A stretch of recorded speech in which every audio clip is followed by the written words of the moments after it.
Hello, everyone. It is Wednesday, which we never go live, but it's a new time in our lives, how everything goes back and forth. So today I'm here with someone you may have seen before, but not for a little while. I think it's been almost 2 years, Lauren, since you've been on. Yeah, I think so. I think you're right. Yeah. So Lauren is awesome and has this great podcast called Age Like a Mother. And you can take that any way you want, but she is mother. Age like a badass mother. Oh, that's badass mother. Okay. I'm so used to not cursing on my show. In real life, I curse sometimes. So as you meet me in real life, you'll be like, huh.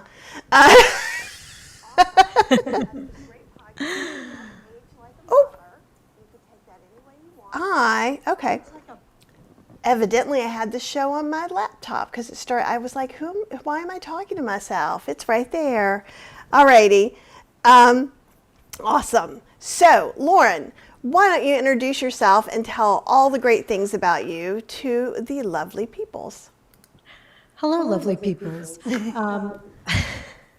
Lauren Bernick of WellElephant.com. That's my website where I have tips for plant-based eating. And I came to plant-based eating because I had 2 blocked arteries when I was 46 years old. And a cardiologist told me there's nothing you can do except take a statin and eat healthy like chicken and fish and olive oil and avocados and low-fat dairy. And I said, that's exactly what I'm eating now. That makes no sense. And he's like, well, you just have to be on a statin for the rest of your life. And I'm like, well, I don't want to do that. So I left there. I was very upset. I found the Prevent and Reverse Heart Disease book by Dr. Esselstyn and the cookbook from Jane and Ann Esselstyn. And I just started cooking out of it every day. And lo and behold, 6 years later, I wanted to see if I had reversed my heart disease. So I got a bunch of testing, the Cleveland Heart Lab panel, echo stress cardiograms, just a bunch of heart disease. I didn't have big blocked arteries, and it was just crazy. My blood pressure's down. I've lost 20 pounds. So it's been 9.5 years, and I feel like I am aging in reverse. So on WellElephant.com, I have a class called ACE Plant-Based Eating if you want to find out about that, or if you just want to download a free cookbook. And then I started, you probably know Lisa Rice. I think she was on Kathy's show a lot. Lisa and I were talking, she's my good friend. And one day we were like, why are some people aging so well, like my aunt? And some people are aging so poorly, like my mother. They're sisters. And we started talking about it, and we were like, let's explore this a little more. And so we started the podcast, Age Like a Badass Mother. And she's kind of pulled back because she wants to do other projects, but I'm still carrying on. We've had so many good guests, Dr. Barnard, Dr. Greger, Jane and Ann Esselstyn, Chef AJ, John Mackey, the founder of Whole Foods, and Dr. Furman, and Nancy Wilson from Heart, and just on and on. We've had so many good guests, but it's called Age Like a Badass Mother. I call it the anti-aging podcast because there's no stopping aging. You're aging. It's just how can we age well? And I want to talk to all the experts and the 100-year-old people who have a lot to share, and just all the people who could tell us what's going on. And I have some clear winners. We'll talk about that. I'm kind of gathering the information, but you can get Age Like a Badass Mother wherever you get your podcast. You can also watch it on YouTube. That's it. I like that. So it's a... Oh, wait. What'd you say? You were kind of breaking up. Oh, I'm sorry. It's like a video podcast. Well, it's, meant to just be a regular podcast, but I do have a YouTube channel that you can watch it on if you want. Okay. Not all of them. I just started really doing the videos recently, so not all of them have videos, but the most recent ones do. I think they can be kind of nice because then you get to see the people's faces and have a little more, but obviously I'm a video heavy person too. So I'm not everyone. Yeah. Totally. But like for me, I don't sit down and watch videos, but I listen to podcasts when I'm out walking or I'm gardening or, so I do that too. yeah. So I just want to have however you want to watch it or listen to it. Lee, I'm not sure so someone's saying there's an echo. I have echo cancellation on now, so it should Should I try? Should I try to get rid of that?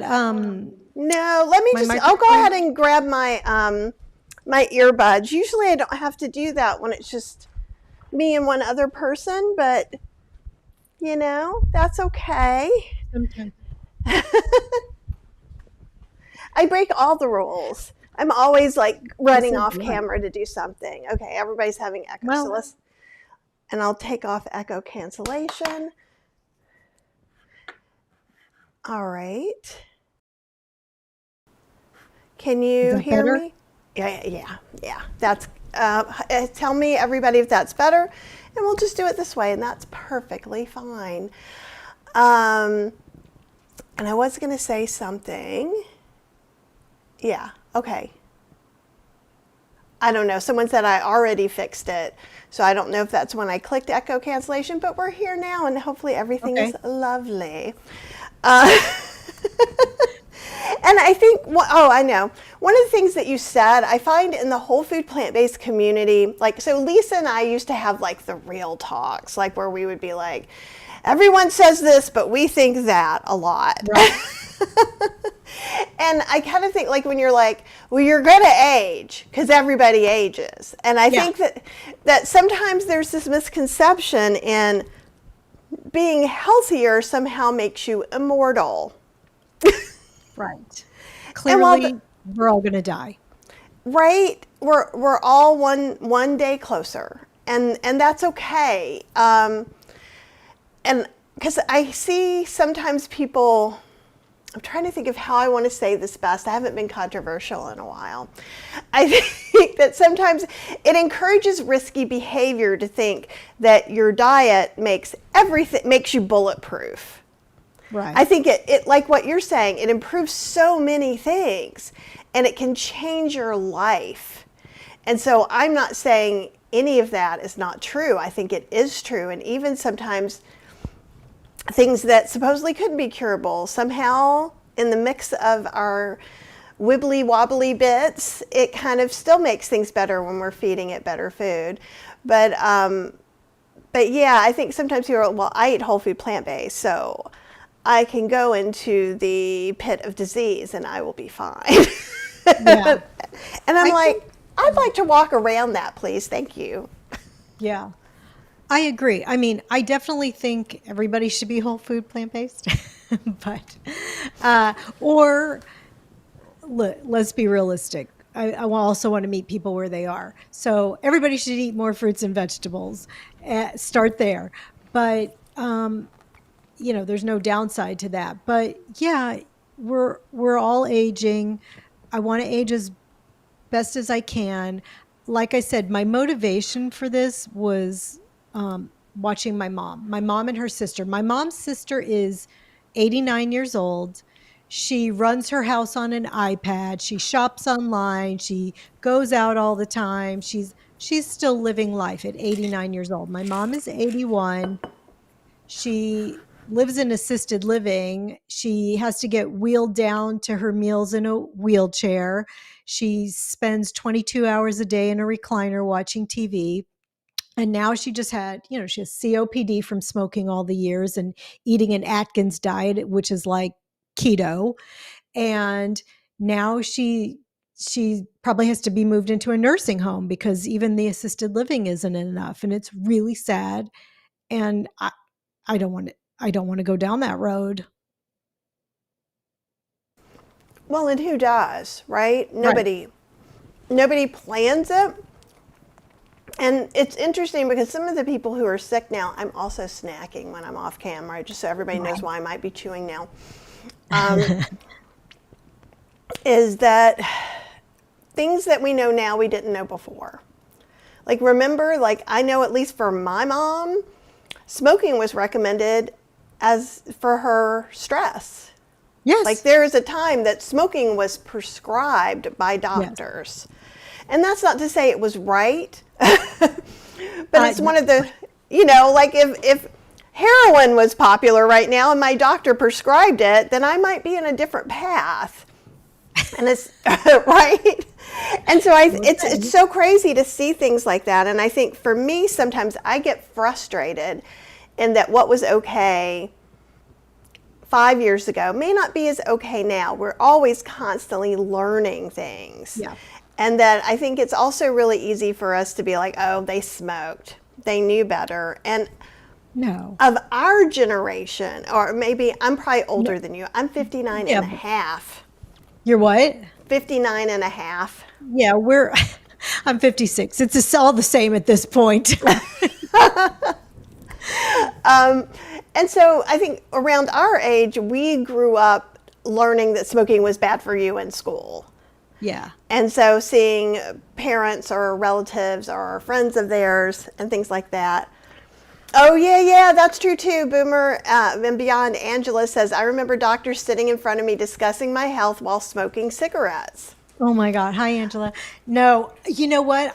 I don't remember that, but I remember my mom telling me that she smoked while she was pregnant with me because the doctor told her it'd be too stressful for her to quit. And also that way she didn't gain too much weight. She gained 12 pounds with me and I weighed 7 of those. Can you imagine? I mean, that's nuts. And also I smoked. I think I've told this story before that she caught me smoking out of my window when I was 15 years old. I was smoking out of my bathroom window. Sometimes I'd crawl out onto the roof to smoke. And she came in. She's like, "Are you smoking?" And I was like, "Yeah." I thought I was going to be in trouble. Well, not really, because I never got in that much trouble at my house. But she's like, with her New York accent, "Don't smoke out on the street like a common whore. Just come in the house and smoke. It's fine." And so smoking was encouraged. And also she always had me on the Atkins diet. And she also I was a little bit chubby and she told me, "This is good. It'll help keep your weight down." So, I mean, that was the health routine at our house. So, And that's really just have a- horrifying. I just want to Right. say, right, and it's not only your experience. It's definitely of our generation, that's an experience thing. Like I remember being young and my mom was taking those diet candies called AIDS, which anyone like millennial and above probably will be like, because that was before the AIDS epidemic. So it didn't have the same connotation. Right. But I was like 10 and she'd be like, "Okay, sure." And I was eating it like candy. Right? Oh my God. And they chain smoke, so it was almost like 2 cartons a week a person. So I was just having my physical as we get all the appointments done. Cheryl's only has one more to go, and I have one more to go tomorrow. But like, they were asking me the general thing, like, "Do you smoke?" And I'm like, I think I smoked for like a week when I was 20, and I said, "But I don't know how much secondhand smoke or what damage it could have been for me from an infant." There's pictures of me as a baby with them having cigarettes Of course. for like 17 years. So is that like I smoked 17 years? It's a very different place. You remember when people were very angry about people being upset about secondhand smoke? Yes. Like that was all in the news. And I hated going out to clubs, because they're loud. But when you're in your 20s, you're going out because it's loud and it's fun. But I would always have to just like take a shower and wash all my clothes, all that smoke, and like I remember when there were ashtrays in the doctor's waiting rooms. I remember when there were ashtrays, smoking sections in like fast food restaurants. Mm-hmm. Yeah. Oh, Kitty Mommy, Susan remembers the AIDS. Yeah. Yes. And it really was a lot about, no one had any real education about food, or I didn't where I was. No. Like you just ate and then you were like, oh, my family too is very anti-exercise. So when I wanted Yeah. to take walks to just kind of, because I'm a neurotic little bunny, and I was a performer too. So I What kind of played French horn. performer? Oh, So I played in the New Orleans or the Louisiana Philharmonic for a couple of years. So that's what my I didn't degrees know are that. in. It's been a long time. So I probably haven't done that since I was in my 20s, but I did do it professionally. But being a little neurotic little bunny, and that walking always helps me when I'm stressed out. And she used to be Same. like, "Why do you want to go out? What are you doing? Like what trouble are you getting into?" And I'm like, I don't get into any trouble. Like literally, I got into no trouble. I don't know what, it was always like, "Are you doing drugs?" No, I'm exhausted because I didn't sleep all night. Like I was like the best kid ever with stuff like that. I'm like, Oh, wow. yeah. I was not. Okay. Well, there's no judgments either way, but I was always like, why am I getting blamed? I'm doing nothing. That's Like funny. literally nothing. That's funny. But yeah, no, I mean, look, it's like I think Maya Angelou said, when you know better, you can do better. And so now we know better. We know clearly not to smoke, not to eat fast food. All we know all the things. We need to get sleep, so we can do better. But anyway, well, do you want me to talk about like the top 5 things that I learned from my podcast so far? I would love to hear that. Because I think it's really interesting. So I'm interviewing all these people and they all say just what I said, sleep and this and that. I probably have like 20 things I could tell you, but I wanted to just boil it down to like these are the top 5 that I just keep hearing over and over and over and again from not only the doctors and the experts, but that the people who are really aging well. And the first one, I kind of put it in my own words. It's and listen, I don't think any of these are unexpected, but the first one is centered around gratitude. And my friend and I always say this, may that be the worst thing that happens to me today. Like, you just have to put it in perspective. Um, okay, when I go to a restaurant, my food's always going to be wrong because I asked for it without oil and all the things. So my food always comes out wrong. And then they're so apologetic. And I'm like, it's fine. It's fine. May that be the worst thing that happens to me today. I have to wait for my food a few more minutes. I don't care. I really don't care. Whatever it is, if I'm not sitting in a jail cell wrongly accused of something, if I'm not, my kids are healthy, if all the things, I'm fine. I'm really fine. So, whatever it is, I just say to myself, may that be the worst thing that happens to me today. And it's just gratitude, whatever, however you practice that. Second, food and lifestyle choices really do matter. And clearly I'm a little prejudiced on this one, but a whole food plant-based diet without oil really does impact your life, and exercise and all the things. It helps you. So food and lifestyle choices, not smoking, minimally drinking. I mean, I'm never giving up my wine. I'm going to say that right here and now. When I go to book club, I'm having a glass of wine. When I go out to dinner, I'm having, a nice dinner. I'm having a glass of wine. I'm never giving that up.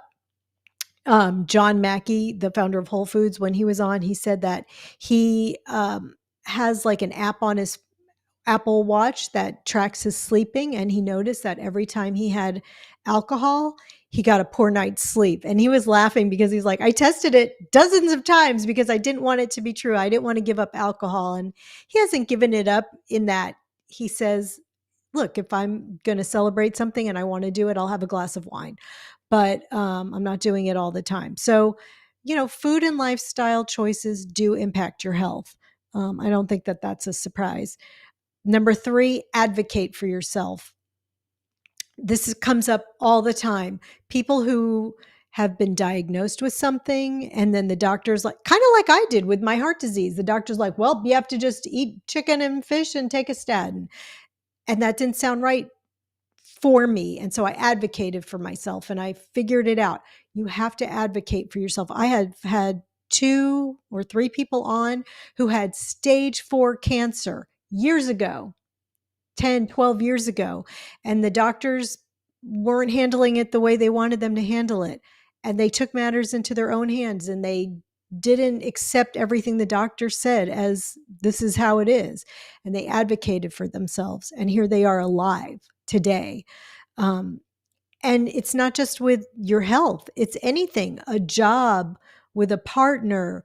You have to, in the best way you can, advocate for yourself in all the ways.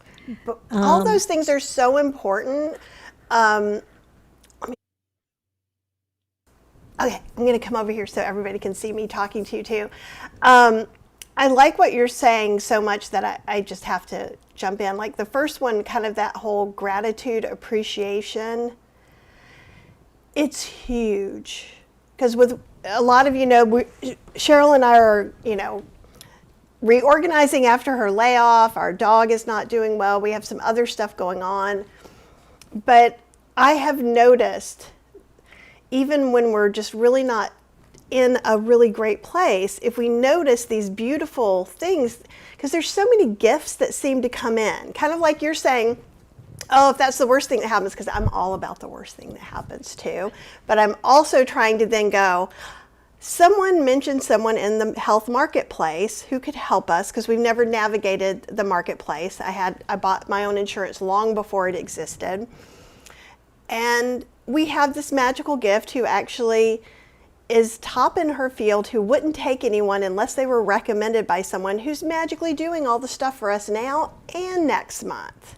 Wow. What?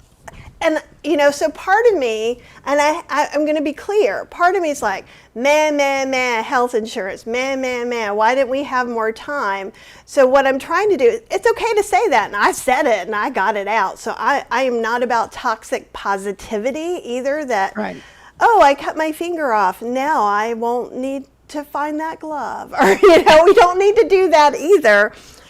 And it's okay to grieve things and to be mad that things have been put on your plate, because I think they should have given us at least 4 weeks. Yes. But that's me, and I had no control over it. But what I am trying to do is focus on, oh my gosh, I didn't even know these people existed. It costs us no money for her to do these things for us. And she meets with all the insurance agents because she's one of the top 100 agents or something, and I wouldn't have even known what to ask someone. But wow. I notice, and Cheryl and I have been talking about gratitude a lot lately too, because we notice the more we kind of put it out there and we say thank you and we're appreciative of the things that happen, either, and I'm open to either interpretation. For me, it feels like it happens more. Maybe we just notice it more, and does it really matter if it's one or the other? Not to me. Right? And so I think that people do get, and also there are things you can't control. We couldn't control that Cheryl got laid off and we had 2 weeks, right? We didn't pick that. But that doesn't mean something magical can't happen within that either. Like maybe somebody gets laid off, they move to another state, that's where they meet their life partner. I'm not saying everything happens for a reason, because I think there are times that that's not really necessarily helpful, but I love that a lot. And yeah, I also, just adding on to that, something I think a lot of people also know this concept, but it's something I kind of read somewhere a long time ago. I mean, it might be the Tao, but TAO, the Tao. But I think I read it in there. It's like you can't control what happens to you, but you can control your reaction to it. And it's not really even the thing that happens to you. It's the pain comes in the resistance.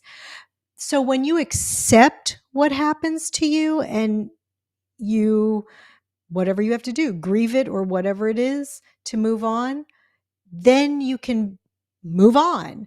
Otherwise, you're kind of stuck and mired in it. And so, yeah, you can only control what you can control. You can control how you respond to it, and then you can accept it and say, okay, well, this is how this is. And what can I do? What's the best situation I can make out of this? I love that. And that really resonated with me. So Lauren and I were talking before because I may have to move when my book comes out. So I'm having a lot of ridiculous stress because it is not a life or death issue. But for my body thinks it might be somehow, right?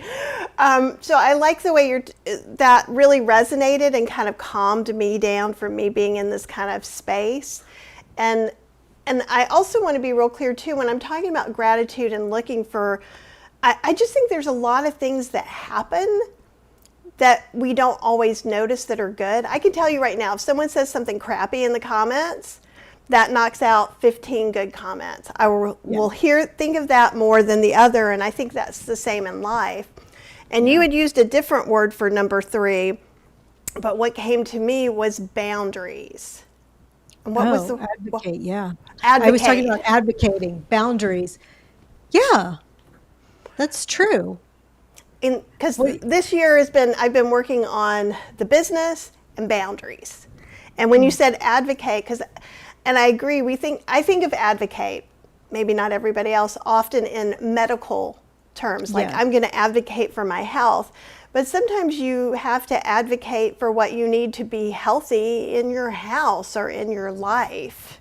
Yes. So I just wanted to put that out there in case someone isn't actually actively doing something medical. Maybe you can think of it that way too, because I know that emotionally and mentally, I feel healthier when I start setting up more boundaries. Like I definitely am a people pleaser. I'm just like, yeah, I can do 7,000 more things, but it doesn't help me and it doesn't help anyone else. Just like advocate. So I advocate for my health in a weird way. So when I had to get the liver biopsy last year, I just make friends with everyone. They're like, it's a party, Kathy's here. And I'm like, they're not going to do anything bad to me. You know, like we're all having, I always get the best patient award of the day. Yes. I kind of handle things the same way, right? You get people on your side. Well, and the thing is I waited tables, I've done retail, I sell things now. So customer service is hard, dealing with the customer facing people. Not because of whoever's going, but I'm nice, because that's not you. But there are lots of people who aren't nice. And when you don't feel good, I mean, I've snapped at a receptionist for a ridiculous thing. Like, I have vertigo. Well, you need to drive in. Well, would you like me to wreck my car outside the driveway? Exactly how are you want? Just give me an anti-vert. Right? You know, so it's not like, oh, I'm having this, please give me these weird antibiotics or something like that. But we're all capable of it. And if you can be capable of just talking to the people, they'll answer all your questions too. Do you find that true? Totally. But you have to try to come up with the good questions. And I think that you have to be, when you're advocating for yourself, no matter what, like Kathy said, I'm not even talking about health.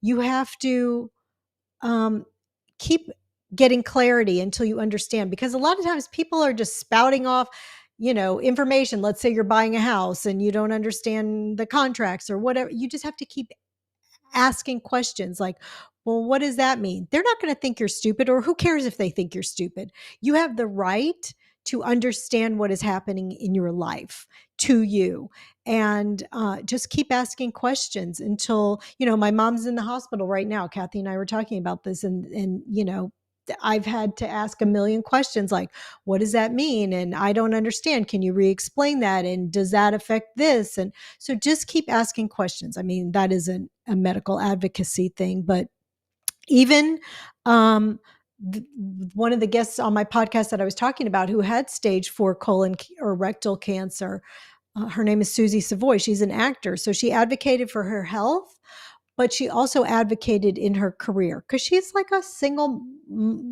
a single mom, woman. They always want to pay her less. I mean, she's a big actor. She's acted with like Dennis Quaid and Claire Danes and, you name it. She's been in a million things. Like, you wouldn't recognize her name, but you've probably seen her in everything. She's been in all the shows. But she just told her agent, like, look, I have a kid now. This is a long time ago.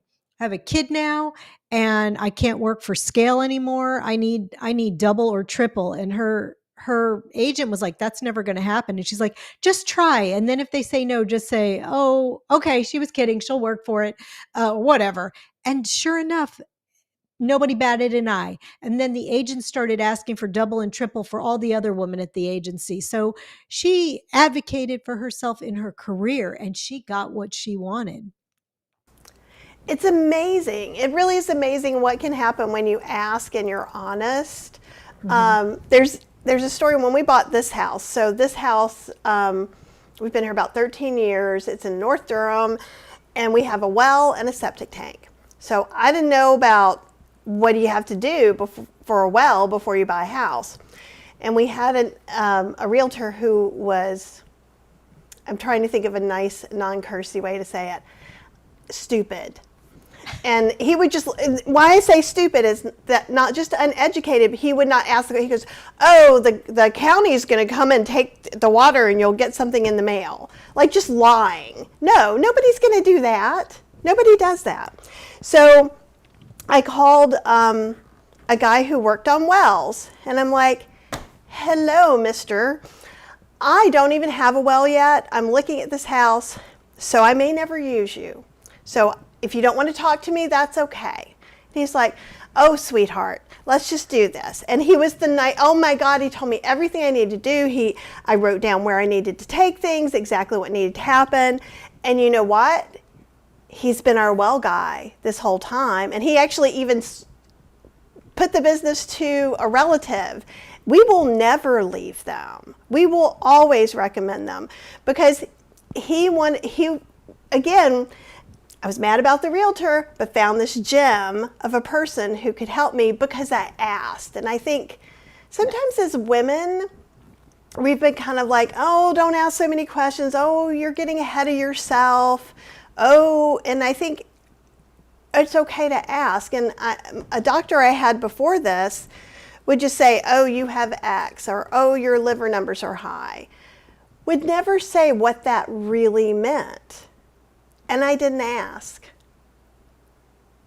And so that's on me. Yeah. So advocating can be asking about anything. And I love the story that you just told about the actress who helped other women as well, because a lot of times when you ask a question to your doctor, they're going to remember somebody else didn't know that. So if it's hard for you to ask for things, and I think about this like when I used to promote other people's books in publishers and mine, and I would trick them because women don't like to promote their stuff very much. In general, it's very hard. So my whole thing was you have to think about, I wrote this to help someone. If I don't get it out there to that person, it's not helpful. And so if you have trouble asking questions, try and remember that you're helping other people who come after you. That would be. That's right. Yeah. That's right. Okay, let me finish my top 5. So number 4 would be find your calling or your purpose and go for it. If not now, when? So this comes up over and over and over. It's, John Mackey, again, I'm going back to him. He called it answering the hero's journey. But it's anything like, I just left my very stable job at the end of 2023 to focus more on Well Elephant and my podcast. It's insanity. I mean, I'm like, I don't know what's going to happen. I don't really have a plan, but I know that I'm 56 years old and that if I don't do this now, what I really feel deep in my heart is my purpose and my calling. When am I going to do it? When am I going to do it? And so I'm lucky that I'm able to do it. And I really want other people to know that they should be doing it too. And we'll find out. We'll find out. I think this is, what I'm supposed to be doing. And the reason I know, and that how you will know if this is what you're supposed to be doing, is I'm working my ass off, but I am loving it. I've never been so happy in my whole life. I love talking to people. I love listening to their stories. I love asking them questions. and, finding out more and digging a little deeper. But it lights me up. I've never been so happy in my whole life. And so that's how you know if you're on your path. And, probably the people who are listening to this broadcast are the same kind of people, same age group, probably over 45, over 50, and at the point in their life where like the days are limited. You might have more behind you than you do in front of you. So you want to make the most of them and do the things that make you happy. Yes, sometimes you still have to do the things that earn money that might not make you happy. Absolutely, but still find the things that you want to do, that you feel called to do, because it's a gift. And it's kind of like what Kathy just said, about promoting yourself. You did this for a reason, to help somebody. And who are you to withhold your gifts from the world and from other people? It's really important that we all share the best of ourselves. And then the last thing, I think Kathy has it on her shirt, kindness. You are never going to regret being kind. And this again comes up over and over. I've talked to so many people who are very accomplished in their life, and they're not operating from a place of ego. They're operating from a place of love. And what kindnesses can they bestow upon this world and each other? We have to help each other. We are so divided right now, but I promise you, whatever your views are, if you just ran into somebody on the street who has the opposite views, and you just, were standing behind each other in the grocery store and struck up a conversation, it happens all the time. You're always interacting with people who have very different views than you have. But when you're face to face with somebody, it's much harder to be not nice to them. Why would you be? You just want to be kind to each other, because that's makes life so much better, and to be able to help each other. So those are my top 5 things: gratitude, lifestyle and food choices, advocating for yourself or boundaries, finding your calling and going for it, and being kind. I think all of that is so important. And yes, mine says kindness is magic, is what the shirt says. See? This is a shirt I made. Because I think kindness is really huge. And I think what it does for me sometimes when I'm cranky or not having a good time, and a lot of times on this show, I don't know if I was saying it before when you came on, but a lot of times I'll say, make sure you do something kind for yourself today, and if you have the energy, do something kind for someone else, even if it's just petting a puppy, right? Like, I like to keep the goals low and obtainable, and if you are kind of trying your best to come from a place of kindness, even when someone else doesn't, I think it helps you to see more of this gratitude, kind things that go on. Like sometimes I do the weirdest thing. So like if I'm on vacation, I'm just going in all the little stores, and like I struck up a friendship with like 3 different people in stores. Like we're just talking about stuff, and then all of a sudden, like it was a vinegar store. So of course we were talking about that. I had a weird shirt on. They like that, kind of wacky, spooky stuff that I do. And she gave me all these great vegan restaurants. Like I find that these kind of interactions happen all the time. Always. Nothing bad's going to come from being kind to somebody. It's always opens up a door, or whatever. It makes somebody else feel good.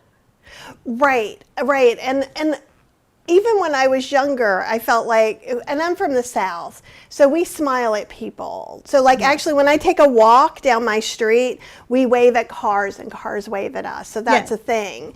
I'm in Texas. We do that too. Okay. Well, when I went to New York, I learned a different way.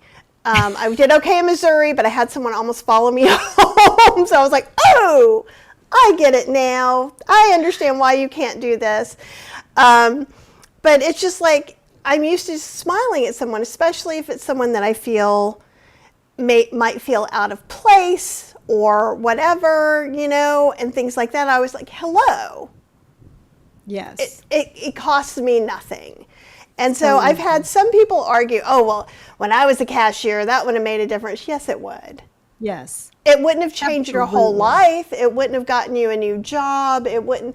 But sometimes, and I feel like this for me too, sometimes when the right person gives me this big, brilliant smile, I'm just like, oh my God. Or I see a beautiful hairstyle, a beautiful shirt.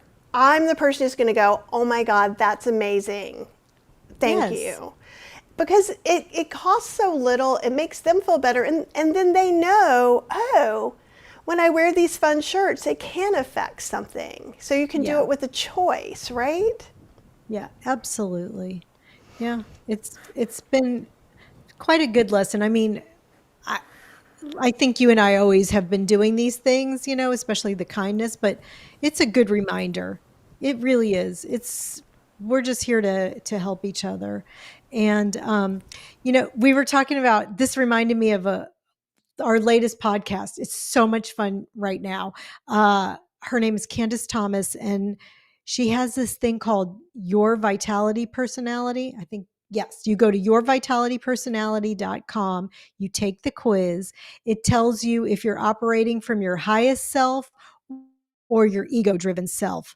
And there's like 9 different personality types. Mine was spot on. And it made me think of this because Kathy was saying she's a people pleaser and it's really eating her guts out right now that she's not getting her book out on time. And really, I mean, I'm sure your book is going to be fabulous, but what's going to happen? What's the worst that's going to happen? And I'd be very interested to know what personality type Kathy is. But it also then kind of gives you tools of what to do if you're stuck in maybe your lower self and you want to ascend to your best self. So it's a really fun. That's our latest podcast. So that's Candace Thomas. So Kathy, you should do that. I really want to know what personality type you are. I have it on my computer, so I'm going to try and do it later for sure. Yeah, And one thing, that's a lot of questions. It only takes like 10 minutes to do it. But the thing when you're taking this quiz, if it's no to half the question, it's no to the whole thing. okay, It'll because tell I you am that. that, like, I get, my Yes. tism gets up on me with things like that. I'm like, well, Yeah. so, Don't overthink it because if it's like, well, this part applies, but this doesn't, then it's no. And the other thing, and it'll again say this is like, if this doesn't apply to you anymore, like you used to be like that, you have to use yourself in your 20s. What were you like in your 20s? So it's very interesting, but it's been spot on. It you're sends you this big supposed to use report. yourself in the 20s Yes. instead What? of now? Yeah. No, no. You use yourself now, but if there's Okay, something you're confused about, like, well, I used to be like that, it'll explain okay. it. So, but it's very spot on, and I'd be interested to know what you are, people pleaser. Yeah. Well, I'm working on it. I know I'm always open to like getting this information. One thing I want to bring up that is completely valid is Mirren was saying when we were talking about kindness and how I just go up to people.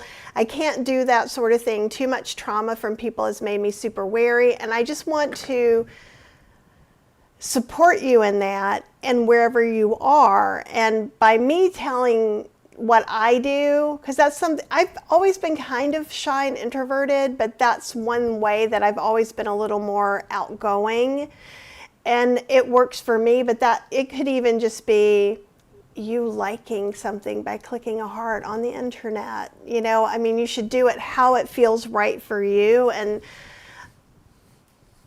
I'm okay being that weird middle-aged pasty white lady going, oh my God, your hair is awesome. Can you ask Mirren, I think was her name? Yeah. Does it bother you when people come up and talk to you or smile at you? Like you don't have to necessarily do it to them, but does that bother you if somebody smiles at you or makes Yeah, conversation with you? if she mentions it, I'll definitely talk about it. And we're getting some really good comments too about your podcast. Justine says, Lauren, I'm really enjoying your podcast. So everybody go. And I believe Cheryl made this one up tonight because Cheryl is now working in the business. So I believe it is down in the show notes. If it's not, it will be after this, but chances are it is. Let's see, there were a whole bunch and now I'm going through too many things. But yeah, everybody loves your podcast, as they should. Thank you. Yeah. And It means a lot to me. I mean, it really does. Like I know there's a million things to listen to, and I treasure every person. It actually means something to me. I really do. Like I said, I am trying to put out things that I think are helpful to people. So when it resonates with you, I mean, it makes me want to cry. It makes me very happy, and that we're having like this relationship, and that you're enjoying it. So thank you. that's awesome. And I think kind of like what you're talking about too, about doing, putting your work out into the world, or volunteering out in the world, or whatever that might be to different people at different times. And I think I wanted to also just commend you for going ahead and kind of switching careers. I mean, I know I think you've done it a little bit like I did before. You're kind of doing two things at once, Yes. or For a long 17 time. things at once. And Yes. it's not easy to do all the things. No. It took me a long time to finally pull the plug on the real job. It was not overnight, so I don't want anybody to think that. It was like 7 years where I was trying to do two things. So, yeah. I can understand that. So like when I left my regular job, Cheryl and I got married, so I had health insurance, but I did other secondary jobs like, promoted books for other people, did online book PR, and did some other stuff, and lots of freelance writing. And the life of someone who has a website is, or a podcast or a YouTube, is usually very stacked up. Yes. With all the things to do. But Yeah. I think it is really commendable. And how have you been feeling? Because how has it been a whole year yet? No, it's not been a whole year yet. It's been, I think Lisa and I started about 8 months ago, and then there was a little gap where we didn't put it out while we were trying to reconfigure things. So, but it's been about 8 months since we started. But I think I've published about 18, 19, a little less than 20 podcasts, but it's going really well. It's it's going better than I would have thought. So I'm so grateful, and I love it. I love it. I'm like the only thing I don't love is that I used to love to read for pleasure. Now I'm always reading my guests' books. I'm trying to bone up on, what their books are, so that I can ask good questions, but it doesn't leave a lot of time for my regular reading. So hopefully I got to get that figured out, but I love it. I just absolutely adore it.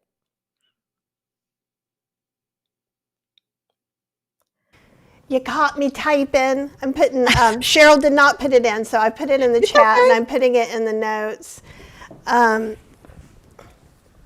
Trainees. No, I'm just teasing. It's because I was super tired and overwhelmed last night. I was like, just put the thing. Just do it, Cheryl.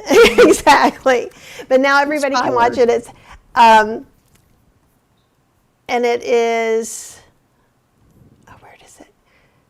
Age Like a Badass Mother.com. Yep, badass is one word. Yep. Okay, it's all one word for the URL. Yeah, but really, just you can go to like Apple, Spotify, and just type in "Age Like a Badass Mother." It'll pop right up, or wherever you get your podcast or YouTube. Yeah, and Mirren says, I think I was born fearful of people. My earliest memories, I was about 3 or 4 and hiding behind my mother whenever people would stop and talk to her. And I think that is, some people totally have different levels of being able to be around humans. I notice a range in myself, because people often think that I'm an extrovert, because like Lauren, you and I met last year in person, and so I'm talking to all the people, and then I'm like, whoa, I got to go back to the hotel room and not talk to anyone for a period of time. And even my old doctor was like, well, how are you doing with the pandemic? You're an extrovert. I'm like, you obviously don't listen to me. Right? Being friendly and telling people you like their hair is not the same thing as being an extrovert, because I don't always get, I have a friend who's a true extrovert, and sometimes it wears me out because I can feel it being sucked out of me, even though I love her dearly. I have to sit there and like sometimes I'm like, Cheryl, go away. And I just put the covers over my head in bed and I lay there for about 4 hours and then I'm back to normal. Yeah. You have to recharge by yourself. That's the introvert. But I get that. I mean, I think I used to be a true extrovert and now I need time to be alone. But I'm glad Maren said that because it's good for me to realize like maybe you just can't charge up to all the people like that, you know? Just you have also you have to be able to read people. Like you can kind of see if somebody doesn't want you charging up at them, but and take that in. So I think hopefully if I ever met Maren, I would give her just a little smile. I wouldn't just wouldn't run up and charge at her. Right. And sometimes it can make a difference. I'm putting the personality quiz in the chat too, because I got asked to do that. And you do kind of have to just see. It just kind of depends for me. But like I'm always like this is the most serious t-shirt I have. Usually I have like zombie candy corn t-shirts and I'm always have all these weird spooky, they're usually kind of friendly spooky and not super scary t-shirts. And so people come and talk about my t-shirts a lot. And I literally, like, as low-key as I am, I pick the t-shirt for my personality or my mood that day. And I needed some kindness. So I'm like, well, maybe if I see it in the mirror, maybe I'll be kind to myself. Yes. Oh my gosh. That's the most important person to be kind to. And that is the person I am meanest to. Yeah. You know what? The person I just told you to listen to this podcast with the personality test, she also talks a lot about that because she said the only way to really level up to your highest self is self-love.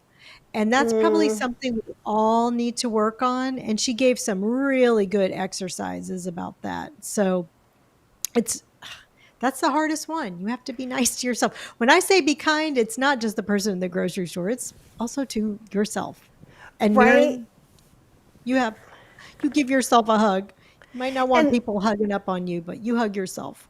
And Maren was saying this too, and I remember us having a conversation. This sparked it. Maren said, Kathy, I'm 66 and we'll be going for an autism assessment. It fits more than the introvert label. And that makes so much sense. And I think we're learning so much more about ADHD, autism, and other neurospicy variations in women. And a lot of people who are older, a lot of women who are older, didn't get diagnosed because we didn't have hyperactivity. You know, Cheryl and I have not gone through a proper diagnosis. However, there is no doubt that we are neurospicy. I know that and that's why I say sometimes, and I don't mean to make light of autism in any way, but sometimes I feel like that made me very tismy, is what I'll say about me, because like the more stressed out I get, the more the covers have to be exactly the right way or I can't sleep. So and obviously that's one thing. There's way more, just trust me. And with Cheryl being more ADHD, the more sometimes our stuff doesn't really match up. And usually it's only one of us at a time. Last year at this time, it happened to both of us, and it was a hot mess that we had to work through. But like, you know, and Obbs, Simply Obbs, who is one of my dear friends, had a cycling accident, has a traumatic brain injury. And she said, after my cycling accident, I found out that I have ADHD even before the accident. And knowing Obbs, I am not surprised. Obbs is in my video group with Doc. And I think the prerequisite for being in that group is to be neurospicy in some way. I always see Doc doing something and I'm like, oh, I just did that. Like Doc will be doing a live and then he'll be like, bidi ba la la. And I'll edit a class and I'm like, why was I singing about salt?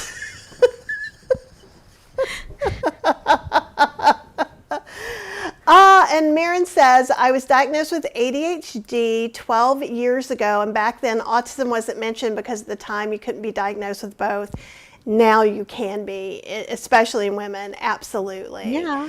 And it is very different. And just the whole medical field and women is a hard, Mhm. that's another hard thing because most things have been geared towards men, right? Mhm.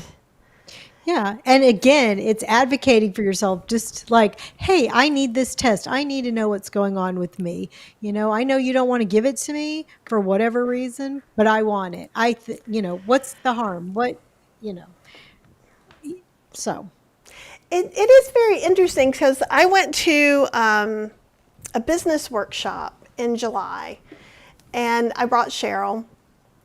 And I never think about asking for accommodations. And so actually my business coach works with people who are neurospicy. And she was like, oh yeah, next time you should ask for accommodation. I'm like, I usually learn things the quickest and do this and do, I'm like the perfect, not identifiable person because we work so hard. We're going to just work harder. I can remember things that I've made my brain understand something by sheer force of will. Mm-hmm. And it wasn't nice and it wasn't enjoyable. And I don't want to do that again. But actually looking at what works for you and what doesn't. And there were a lot of unruly adults. There were only 10 of us, but they kept interrupting the instructor. I could never get a full sentence from her into my brain to learn how to do this very new thing to me.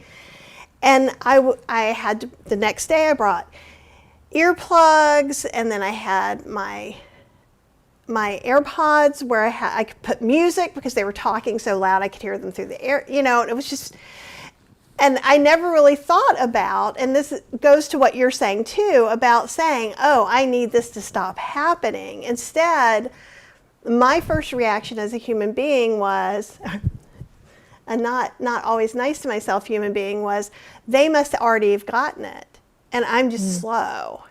But then I'd put in my stuff, I'd do it, I'd figure it out. And even the one thing that was making me crazy the first day, I went through it and then I'm like, okay, Cheryl, I'm going to show you how to do it. And then it'll be in my brain. And I remembered all the steps, right? And I know this is very, very basic, but it never occurred to me to say, can you guys please stop talking during this? Not even one time. Yeah. I feel like I probably wouldn't have said that either, or it wouldn't have occurred to me. Yeah, you would just be like, why am I struggling with this? But, It's very interesting, but as a person working on their boundaries, what I should have said is, hey, if you guys are done and you want to talk, would you mind maybe doing that outside? Could you go somewhere else? Because usually I'm the one who always kind of moves around. And it's okay to ask other people. And Marin's saying you have to self-advocate. Absolutely. Yep. And so I just wanted to share that I'm also looking at that a little bit differently. What does that look like? Does it mean that there's some people that I can't spend as much time with who are really, really negative? And I think you can guess the answer to that one, right? Because it's very interesting. So when I'm starting to feel good and in a good place, I try to look at what are the building blocks of that space too, as much as, well, this is a crap hole. How did all this happen? Oh, wait, this is a good day. I slept enough. I had breakfast. I had, these are repeatable things. One anti-venom says, I'm in my 50s and I'm neuro-curious about myself. I drank to get through everything in my 20s and part of my 30s. And I think that's something that happens with all different kinds of things too, is that we medicate ourselves. And I think, Even with just like binging Netflix, I mean, it doesn't have to be drugs and food and shopping. It's just I'm only laughing because I've been the worst lately. All I do is watch TV and TikTok. Yes. That's where I go when I'm like, oh, I just want to retreat from the world. And I go and I binge something. And you know what? I have mixed feelings about it because you do have to have some kind of downtime and outlet and something you enjoy. But I don't know. Well, and I think it's the thing, and one anti-venom says, sober now and prefer my own company most of the time. And I think some of that is just like, oh, what can I tolerate? What can I not tolerate? or that's how I look at it for me now too. And I think there are times that it's okay to do certain things, and it's how detrimental is it to the rest of you and how it makes you feel. Like, so since the pandemic, like, I found my happy place on TikTok. My TikTok account is brilliant. Not the one that I make, the one I watch. Like, it's cat and dog videos and really funny comedy and all of this stuff. So like when Cheryl and I go and run errands, for about 20 minutes we sit and we watch TikToks, and then we come in the house, and it's just like, it de-stresses me. Yes. Versus me watching for 12 hours TV. Yeah. That feels different. So I think it could feel different. You know, like, I don't drink very often, but I do drink some. I also I have a whole bar cart of 0 alcohol spirits, and I have regular. I'm much more likely to drink alcohol out because I want to try the weird concoction that I would have to buy $100 worth of liquor to try, because I want it once. But, you know, other people, that doesn't work for them, and it's not okay. Kind of like, I think the only thing I would say, like, smoking is obviously not good for you. There's probably some things that would have more of a quick detrimental effect. Yeah. Yeah. I think people know what we're saying. You know, you have to have some balance, and it's okay to binge something or watch something or shop a little or what, as long as it's not affecting your life. If you're just buying something you can afford that makes you happy, that's different than going out and spending your whole paycheck on something you couldn't afford because you're trying to just numb yourself.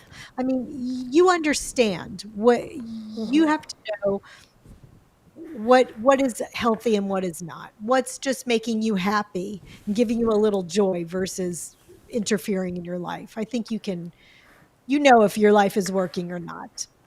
Right. And some of it is about experimentation too. You know, it could be that last week I could have 2 drinks. This week I might have 0 drinks. Yeah.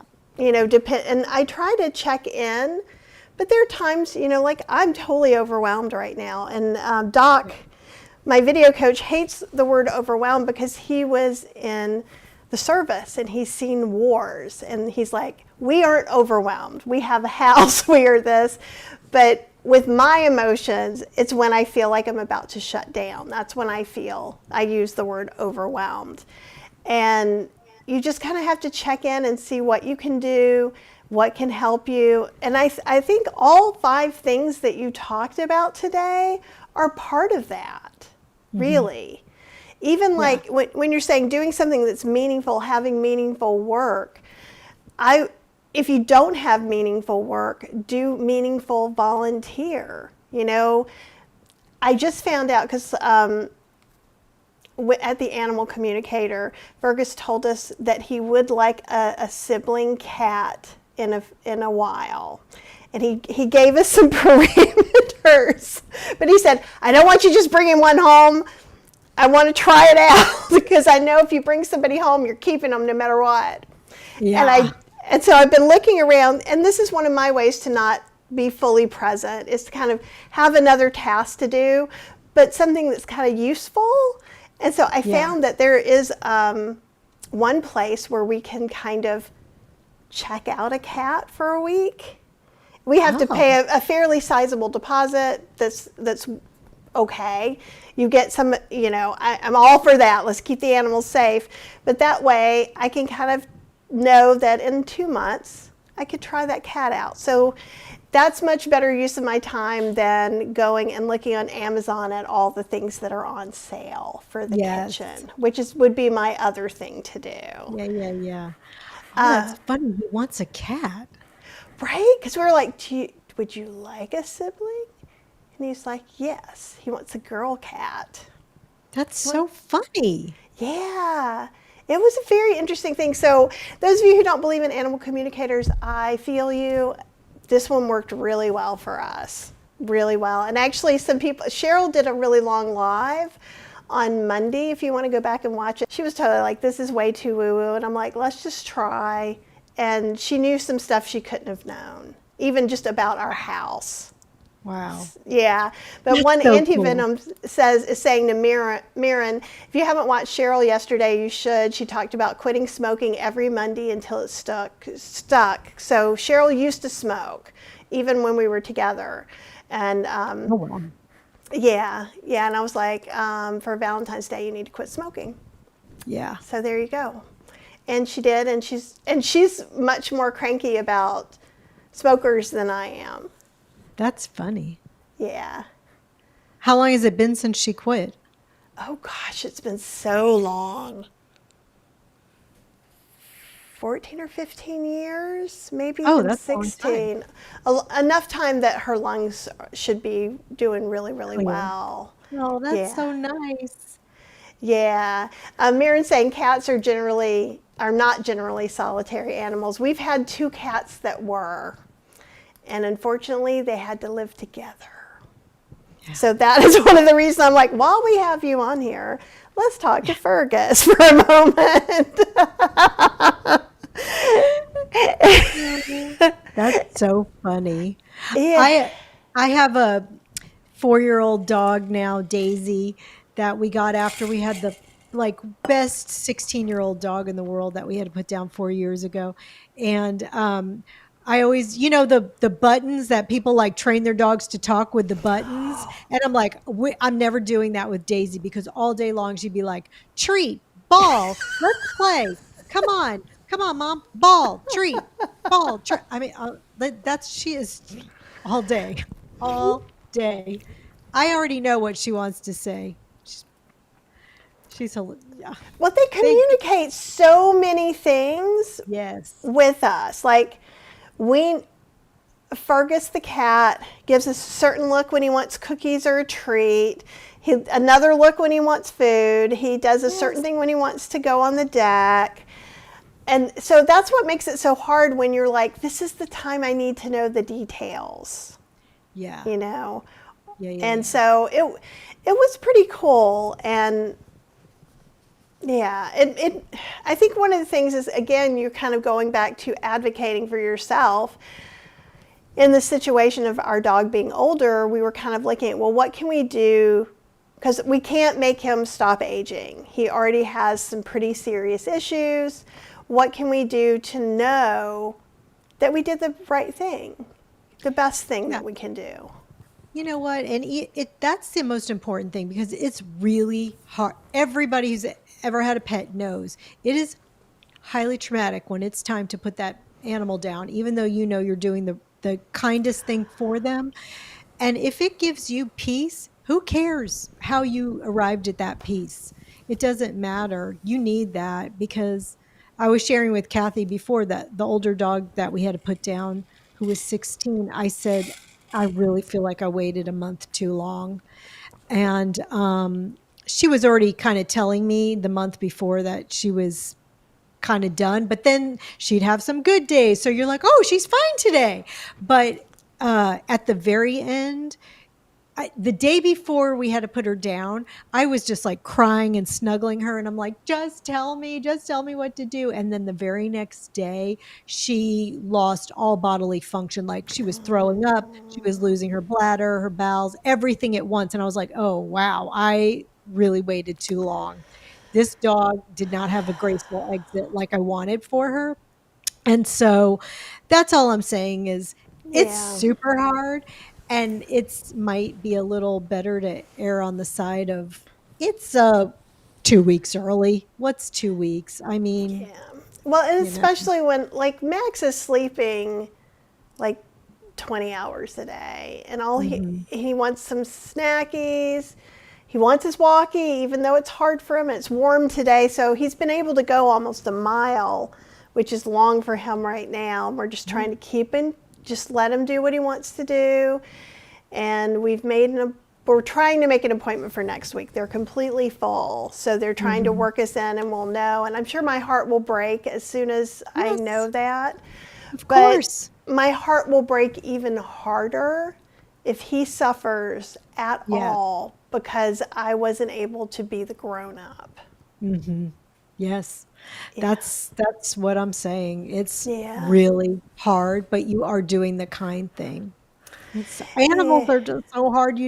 I saw this thing and it said, animals give you all the best days of your life and one of the worst. Yeah. And And that's that's really, exactly true.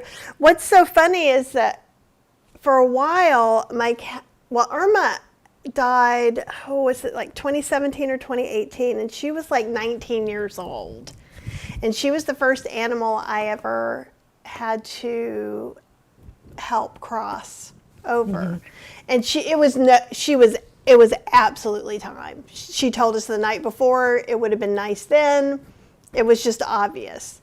And so that wasn't so bad. Then it was a dog that was hard. And it's with dogs, at least with our dogs, there's been some dementia too. So then you're like, whew, how does this work out? And I think we were talking too about aging parents. And when we were talking about aging, I'm kind of like, I'm feeling all the aging things, the aging from the animals, because like the older you get, the more likely you are, if you have animals, that you have to help them with that aging process, possibly help your parents.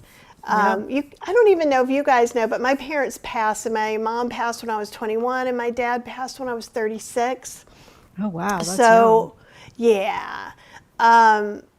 So that's why you don't hear about my parents a lot. But we have Cheryl's parents to think about. And I have a friend who both of her parents have dementia, and they're divorced, but they both live in the same city. So that's a lot. And so I think a Yeah. lot of people, and I'm sure it happens at any age, but it seems like once you start getting 50-ish, Yes.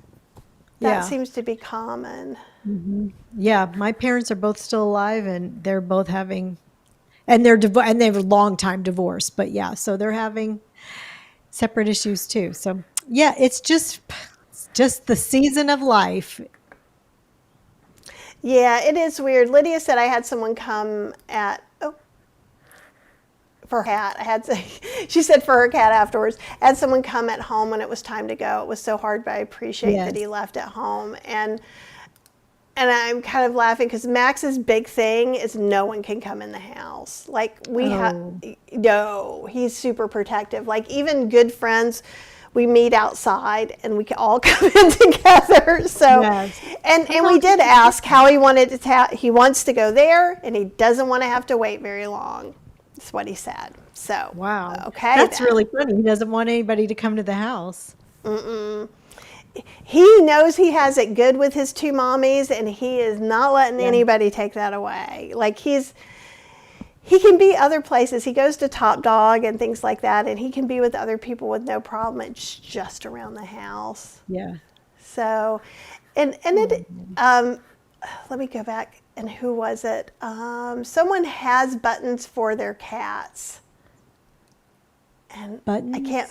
Yeah, like the talk buttons for their cats. Oh. Janet DC says my cats have speech buttons.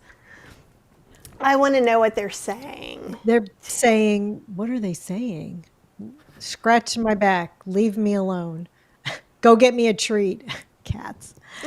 You know, this reminded me of when you were talking about Max and his boundaries. I had another guest on, Trish Murphy. She's like a rock star, and a literal rock star. And she was talking about, you know, how you and I were talking about boundaries before, and she was saying animals don't equivocate. They bark and they growl. They tell you exactly what you want, what they want. And Max knew exactly what he wanted, or knows what he wants, right? We have to be more like that we have our boundaries like that. It's so interesting because I do feel very, and even in the books that I've written, my dedications are almost always to the animals. Like Irma taught me so much because Irma's like, this is the way things go. You know, Max is like, I need these accommodations. And so now I'm learning how to, because he's dog reactive. So we'll walk and I'm the one that goes in the woods. And Cheryl's like, but what about snakes? I'm like, well, I don't, I'm the mommy. I don't have that choice is the way I look at it. And everything has, Aubrey says dogs have owners, cats have servants. And that's a little bit. Exactly. Yeah, that's what I was saying about those buttons. What's that cat demanding? That's awesome. Tanya says, I've never heard my cat Jingle hiss even once at anyone. He's a blessing and an oddball, I think, though. We're all a little weird and odd. Mm-hmm. And I think that's a really good, like with animals, like a lot of times I end up with animals that are not super easy. And I think I kind of like it because their personalities are so fun. Yeah. You got to work a lot. Like Fergus, our cat, we fed him outside. He just showed up, and we tried to find out if he had an owner, and he didn't. And one day he just came up on the deck and laid on me. He was like ready to come in the house. Like after months. I have an owner now. Yeah, I have a servant now. It's a lot. Servants. He's like, I bet they'll get me 5 or 6 cat trees throughout the house. And he was right. Oh my gosh. Oh yeah. No, we're the ultimate lesbian pet parents. Cat parents. Max has we finally found all the blankets because we found this bag of stuff and we washed it all. And I'm like, how many blankets have we bought in the past 10 years? Like 2 or 3 a year? Yeah. But then now, I'm like, because Max, if I have one blanket and it's not one that he has on the couch, he'll come at the bottom with his little teeth and slowly back away and try and take it off of you. And then he'll take it outside and lay with it. Oh. Something tells me he has a bed outside already, or, he probably has something outside. You mean the really fancy one from Costco that's like metal with a super cushy bed that's better than our furniture outside? Yes. Yeah. Yes, he does. How did I know that? That's funny. Janet, who has the cat button, says they're mostly telling me it's time to eat or time to go to bed. Sometimes litter box or sun porch. Also, love you. So that would be really sweet to hear. That's sweet. Janet, tell me how long it took you to train the cats, or if you had, if there's a video we should watch to learn how to do it. I think Fergus will not go for it.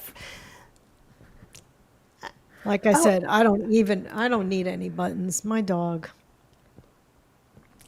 Oh.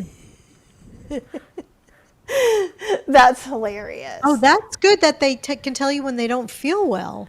Yeah, that would be good too. Like that Max would be good. Also just makes the same whine noise for I want. It can be I want to go outside and go to the bathroom. I want food. And so like sometimes when we first got him, like because it's all the same, he pooped in front of us because we were still trying to figure this out. And yeah, it wasn't that. Yeah, and I'm like, can you do a different noise? Can you stand by the door? Like he will just stand in front of you and do this panicked noise, and I'm like, yeah. So you should just, it is it's all the things why I didn't want to have a baby because there's, it's like, I don't know. Babies grow up and tell you what they want pretty fast, so. That's true too. Tanya says Chickpea is not easy, but lots of fun and very loving on her princess terms. Mona's dog won't let people in the house or close to her. He'll bite. And a lot of dogs can be like that too. Yes. Hi, Mona. Janet says, I started using buttons during lockdown. It didn't take very long. I bet if you start with treat, that would be easy. I bet so. They're so smart. And, they communicate so well. And my dog has different, I call them barks, but like they're sort of like a high-pitched whine. Like if she wants to play, she has different noises that I know what she wants because, I pay attention. But she's so smart. Like I could tell her, bring a bone, bring your ball, bring your tire, bring your rope. Like she knows exactly all the different toys. She's very smart. I mean, they all are. You might have to be getting some buttons for her. No buttons. I'm telling you, she would be. I know what she wants all day. She wants treats and she wants to play. That's hilarious. That's it. And someone's saying, one anti-venom says you're inspiring me to get, that Janet's inspiring her to get some buttons for her pups. I have a 13-year-old that stares at me and shakes, but nothing soothes her but a treat. Yeah, you just want to be in their minds sometimes, I think. And sometimes I feel like that with other people who are aging too, you know, who may also can't say everything. Janet says, my cats also try to dive into a mirror from the 1880s, not the new mirrors. An animal communicator told me some of my deceased pets were playing peekaboo with them. Oh, wow. That's so interesting. That is interesting. That definitely is. Mona wants to tell you, Lauren, that she loves your lemon bars. Oh, thank you, Mona. You're so sweet. You always have lovely comments for me. I appreciate you. Those are good. I need to make those. I might make those soon. Yeah, maybe you need to come on here and make them. No, I don't want to. Okay. You don't They're have so, it's so much work to prepare to make those. I was, going on Chef AJ once a month, and she's cut back on her guest, and I was like, you know what? I love a lot of work. I really did. I love her. I was doing it too. I talked to her on the phone. I know. Yeah. Right? Yes, you were on there every month too. And it is. You know how much work it is to prepare. But and I'm an overachiever, so I won't just do one recipe. I'll be like, oh, I'm going to do 2 recipes, and I do 4 recipes. It's a lot. I think I'm going to make those lemon bars soon. They're good. I think I'm going to make them. So there's recipes on my website on wellelephant.com if anybody wants those.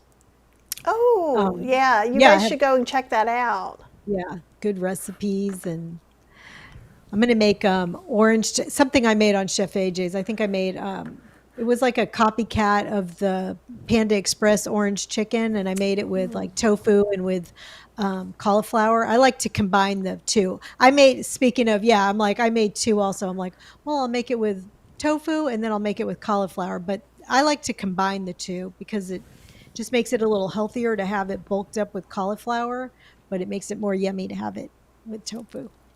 I like that though. Like sometimes, depending on what I have, I'll do stuff like that with tofu or cauliflower. But it is nice to have more of that fullness if you're not adding in a whole bunch of veggies. Mm-hmm. I like that. Yeah. I like to have a lot of veggies. So do you want to kind of sum up anything that you were talking about earlier, or to start a new thing, and maybe we'll just kind of wrap things up? I've kept you on here a long time already. Yeah. I mean, honestly, like I said, I probably have 20, 30 lessons that I've learned from doing the podcast, and it's only been a short time. It hasn't even been a year. But I think that those are the most important things because they're the ones that I think get mentioned in every single podcast was, the gratitude, the lifestyle choices of food and exercise, advocating, finding your calling, and being kind. I think those are really, really important. A lot of people mention sleep. That's been a huge one too. But I mean, I lump that one in with food and lifestyle choices because that's a big one. If you're not getting enough sleep, you're doing some damage. And quality sleep, I'm working on that. I mean, that one's tough. So anyway, I don't know. Just, shoot me a message. You can always email me, Lauren@wellelephant.com, if you have things you want to hear about, or questions or comments. But I appreciate everybody listening. Thank you. Oh, well, thank you so much for being on the show and sharing all of this with us. And I just always love having a lovely chat with you anytime. Same. I adore you, Kathy. And I'm so glad that I got to hug you. It was like a year ago. It was last September that I got to meet you in person. And that was at Chef AJ's conference. And it was kind of like a concert. We are all sitting there very excited. Yes. Right? So that was lovely. And I'm glad I got to hug you. So thank you for having me on. You're a doll. Oh, anytime. And you just let me know when you want to come back on, and you are always welcome. You guys, thanks so much for hanging out with us today. Thanks, everybody.